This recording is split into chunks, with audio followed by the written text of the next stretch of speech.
Welcome to Truth and Company Boxing Podcast. I'm your host, John the Truth Dioria, and today is another segment of 20 Random Questions.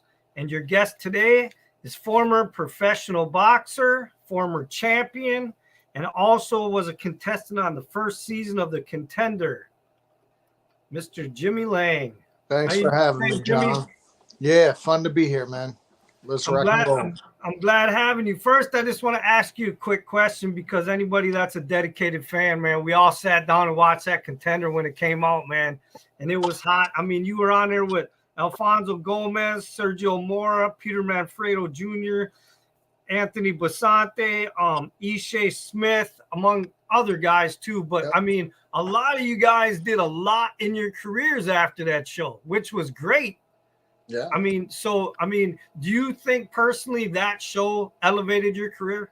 No question about it. 100%. I immediately went from fighting in front of 2,500 to 25,000. You know, okay. I don't think I ever fought in front of 25,000, but the crowds just quadrupled, and it was because I was put in every living room in America, for a short period of time. It was a great boost for all of our careers. Okay, so it was a good experience for you then. Absolutely, 100%. Okay. All right. Well, listen, I appreciate coming on for 20 random questions. Anybody that ever played this game when they were kids knows what it is. It's just 20 random questions. Jimmy hasn't been told about the questions, and he's just going to answer them on the fly. Some are boxing related because obviously this is a boxing podcast, and some are just personal questions or things on how Jimmy thinks or feels about stuff, just so people can look at him as just a real person. Because sometimes we as fans look at some of these guys as just robots in the ring.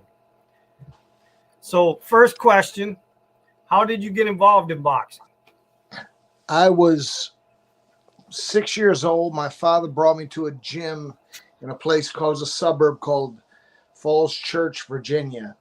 And I took boxing lessons. He told me it was, from the time I can remember, it's very important to protect yourself. And he put me in there almost kind of like an after school thing. And I just took to it. Okay. So question 2, what was your lowest point in your boxing career and what was your highest point in your boxing career? Lowest point. I don't know. I'm going to say it was pretty tough to know that it was the end. So that was low. I lost to Joey Gilbert. I should have never even wanted that fight, but it was my emotions got it ahead of what made sense. Joey Gilbert was a much stronger fighter at the time than me, and my ego wanted me to get in that ring, and I paid for that. So I think losing Joey Gilbert most likely is my down. And then, so what was your highest part of your career then? Well, I've had I'm still living unbelievable highs from my career. Okay. If even something as simple as my son, he thinks I'm a superstar. To this day, he's 12 years old. He thinks that I'm a big shot. To me, you can't put a price on that kind of stuff. No, you can't. And I mean, winning some of those titles had to be pretty high. Yeah, I didn't put a lot of stock in titles. I entertained the fans, and nobody can ever say I didn't. And that's what I like to hang my hat on. I don't even know what titles. I mean, I couldn't even name them because I just don't know. But Wikipedia's got it or whatever. But I'm looked at by. I had people on their feet because I had balls, and I wasn't the most skilled. Everybody knows that. I was not that skilled, but I always entertained, and that's what I hang my hat on. I mean, let's be honest, man. You probably brought some of the women attendants to watch the Contender. You were a pretty boy that would stand in the middle of the ring and bang, dude. Man, are you kidding, man?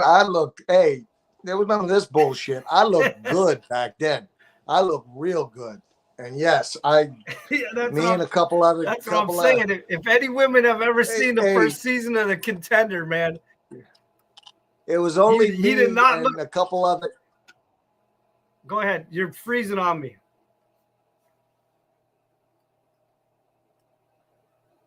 I lost the sound. That's all right. Okay. Yeah, there was only a couple of. Most of those guys were pretty ugly, but a couple of us looked good. Me and Babyface and a few of the other ones. We kept the women viewership up. Yeah, you definitely didn't look like a boxer, man. When I first saw the first season, I thought this kid looks like a model, man. He's gonna get killed in this ring. But no, you were fast and you could move. Yeah, I was okay, man. I was good. All right, question number 3. Were you good at any other sports besides boxing? No, I make my kids laugh all the time because I couldn't do. I was so bad at everything, and I wanted fucking so bad to be just an athlete. I just wanted to be one of the guys that was good at sports, and I'm just not athletically inclined. And boxing, you don't always have to be a natural or like I said, even athletically inclined. You know, Okay. there's I mean, it's a fight before it's a sport. It's a fight. And I was able to do things that I could excel at and become a professional athlete. So I got in the back door, I guess.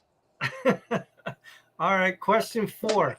What is something that your boxing fans don't know about you? Shit, I don't know. You stumped me. Can you come back to that? Yep, we can come back to that. We'll come back to number 4. Number 5, can you describe yourself with 3 words? Optimistic. Now it's the naive, optimistic, tough. Okay. Question 6. If you could have dinner with any 4 people in the world, dead or alive, celebrities, people in history, anybody, who would your 4 people at the dinner table be? Trying to think of some guys that didn't talk much because I'm not much of a conversationalist. I don't know. I'd like to talk to Sinatra. But I mean, we already know everything about Sinatra. I don't come back to that too. God damn it, I don't know. I'm not good at some of these. Okay, question 7. What's the best advice you ever got from another boxer, and who was it?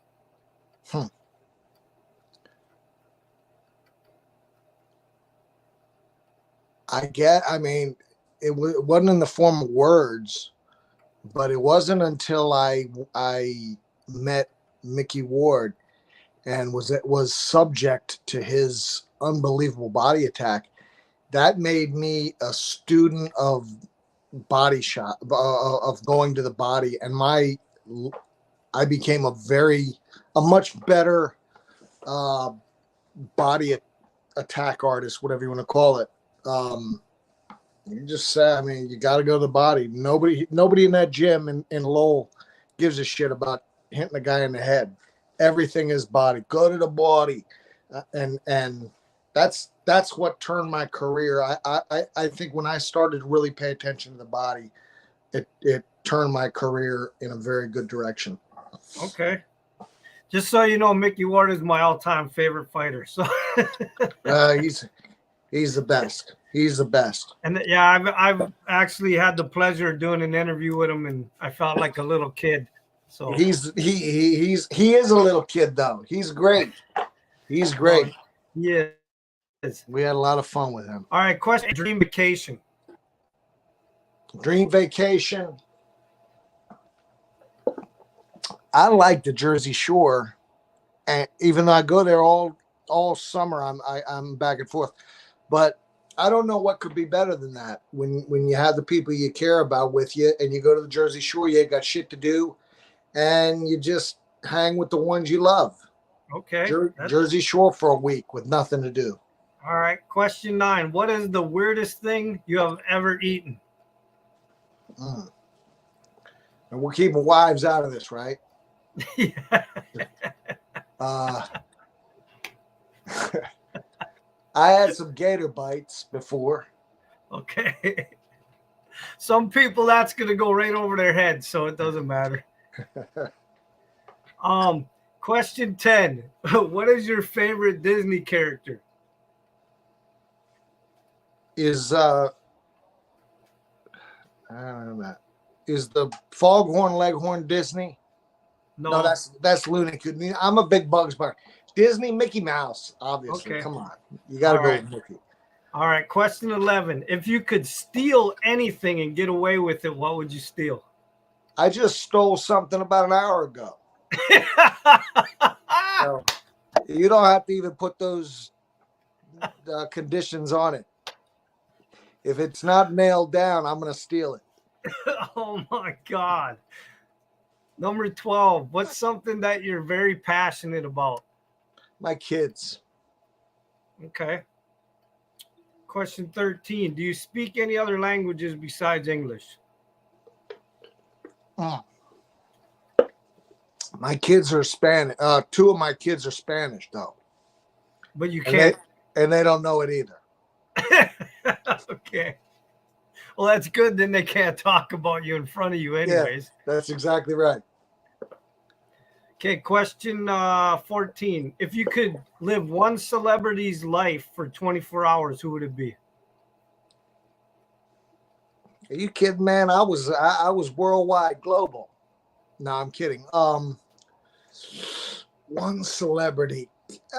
It's all the same. It's all just anything you want. Michael Jordan. Okay. I truly think he is probably the greatest. And forget the championship, forget it. It seems just what he did to me is the greatest. And I put him above Ali. Wow, okay. Now listen, I'm talking in the sport. I think Ali was probably a little more significant worldwide. Yeah. You know what I'm saying? But just flat out good. I mean, Ali, he didn't do everything right. He made a lot of mistakes in his game, you know. Okay. I just think Jordan is just unbelievable. Question 15. If you caught someone robbing your house, what would you do? I mean, I know what I'd like to do, but I've never been robbed. So the truth is, who the fuck knows what I'm going to do? I'd like to shoot them, but they might have a bigger gun. Yeah, but you got hands too, though. That you can throw them hands pretty good. Are you kidding me? These worn out, broken down fuck. I don't want to do nothing with my hands. Okay. All right. Question 16. Who's the one boxer that you would want to be if you were like a fanboy to, and you'd have to get a picture with and an autograph? Who would it be? I like Mayweather. I think there is no shame in running up and getting a picture with Mayweather because he's great. Okay. Question 17. Have you ever been a hero and had to save somebody's life? No. Well, 3 times, yeah. Well, you didn't finish the question. 3 times, actually. I failed all 3. Oh, my God. Question 18. Have you ever been a volunteer working with the youth, elderly, or disabled? Yeah, I work a lot with kids. Just going to the school like a mentor and things like that. I enjoy that. Okay. I don't even necessarily. I missed that part. I missed that part. It broke up. You said mentor? Yeah, like I'll visit schools and talk to them. Trouble schools or things like that, or if they have to, not youth. underage kids, who have problems with the law and things. And I go Okay. in and talk to them. You just tell they're not stupid. They're not dumb. They know why they're there, and they know it's not smart to be there. To me, I try to relate to them the best I can, and you got to just do your best to, if you're going to be bad, don't get caught. Okay, question 19. How do you inspire other people? You got to get up every day. I've heard from a lot of people that I've inspired them, and it wasn't through anything. It was just the get up and grind every day, because that's the hard part. You can be under the lights and have the big nights under the lights and so on and so forth, but those nights don't come unless you get up and grind. Okay. All right, let's go back to the 2 questions that you didn't answer quick before I do the last one. So if you could have dinner with any 4 people in the world, dead or alive, celebrities, people in history, anybody, who would it be? It would definitely be criminals. I would maybe Manson, because that's so foreign. That's such a foreign territory. It would be like meeting with an alien. What's a big mobster? Because I like those guys. John Gotti? Oh yeah. What about some of the older ones like Lucky Luciano? See, I don't know a lot. I don't know that much about him. Okay. He was the big one, wasn't he? Al Capone, yeah. Oh shit, yeah, that was Chicago. I heard he was a douchebag. So keep it in New York or Jersey. So what 4 would you put at the table then? Gotti. It would be fun just for shits and giggles. Put Gravano at the table too. So those 2 can argue. Now I can actually see something. And then Manson's just sitting off to the side. Manson's just waiting on which one of us 3 he's going to kill. Okay, and then the other one was what's the weirdest thing you've ever eaten? The weirdest thing I've ever eaten. No, you answered that. That was gator. Oh yeah, gator bites. What was the other question now that you didn't answer? What's something that your boxing fans don't know about you? That's what it was. My boxing fans don't know. I was a big theater kid in high school. Okay. And I can see that. I can see it pretty well. I was in several plays, like for Children's Theater Association, things like that. I'm just trying to be as boring as I fucking possibly can. No, but yeah, me, this is not boring. I like to act, and I like to entertain. I think there's a real value in that. Okay. All right. Question 20. This is your last question, Jimmy. If you died tomorrow, what would you want your fans, your friends, and your family to say about you? I don't give a shit. I care about what the kids think. Because they know what they're going to say. They're going to say I was an exciting white boy. Tough kid. And I'm fine with that. My God, dude. Well, listen, I appreciate you coming on and being open and honest with these 20 random questions. Dude, you have me laughing the whole time. Hey, man, I appreciate you having me on, all right? It was great, dude. It was great meeting you. It was an honor watching you on TV on the Contender Series. And I'm glad to see how well you did in your career after the series. And I hope you're doing good now. Had a lot of fun, man. Thanks for having me. Call me back. Let me do this again, all right? All right. Maybe I'll bring you on. Maybe I'll bring you on for an actual just regular interview. Yeah, shit. We'll just shoot the shit. All right, we can do that. All right. And the truth has spoken.